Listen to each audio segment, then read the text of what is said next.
Salam alaikum. Comment préparer de manière active la réopération de notre imam attendu?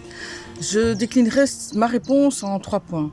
La première approche qui est pour moi le point de départ, c'est connaître notre imam du temps et donc étudier, apprendre et avoir vraiment un développement de la connaissance de notre imam du temps, car un principe nous dit que celui qui meurt sans avoir connu son imam, c'est comme s'il mourait ignorant. Et donc là, c'est vraiment une approche pertinente et pratique de la vie de l'imam, de ses enseignements et de tout ce qu'il nous a légué en termes de savoir et de biographie.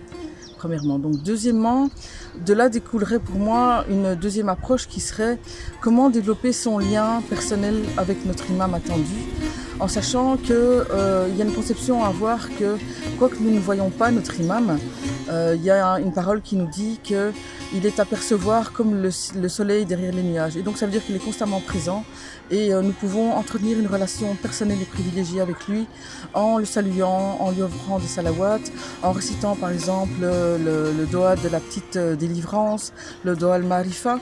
Et je ferai référence aussi à une parole de l'Ayatollah Bahjat qui nous invitait vraiment à ce que chaque soir, lorsqu'on se couche, on envoie une pensée particulière à l'imam en le saluant et en lui demandant qu'il nous protège, et en se levant le matin de bonne humeur, en mettant sa main sur son cœur, sur sa poitrine, en saluant l'imam à nouveau et en demandant qu'il nous guide et qu'il nous protège dans notre vie et durant la journée. Par cette voie-là, on entretient vraiment une relation personnelle, on lui accorde de l'importance et Inch'Allah, par cette voie, il nous guidera et il nous protégera de la déviance dans notre vie. Et alors le troisième doha que je recommande vivement, c'est donc le doha al-Marifa qui est vraiment super important. Et alors le dernier point, qui est le troisième, c'est appliquer les enseignements pratiques de ces enseignements. Donc à travers le respect des règles, des fatwas et des avis, en se référant aux marjas bien sûr, qui sont intermédiaires à son égard. Et alors aussi en étant attentif et actif sur toutes les questions d'injustice dans le monde, de lutte contre le mal, dans n'importe quelle occasion qui se présente. Donc un peuple oppressé, il faut s'opposer, il faut manifester selon nos possibilités. Quelqu'un dans le besoin, il faut intervenir, faire des sadaqas, aider les personnes dans la pauvreté et dans le besoin. Et donc tout ça, ce sont des gestes au quotidien pour participer à la réapparition de notre imam attendu, Inch'Allah, que Dieu facilite sa venue. Alors, essayez de se connecter à lui, malgré le fait qu'il soit en occultation, qu'il soit en ghaiba.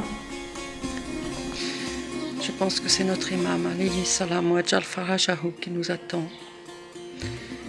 Et donc, je me mets à son service, jour et nuit, pour accomplir ce que nos imams, alayhim salam, nous ont montré de bien et de bon, au service de mon prochain, comme disait Dame Fatima Zahra, alayha salam, le voisin, le prochain, avant soi-même.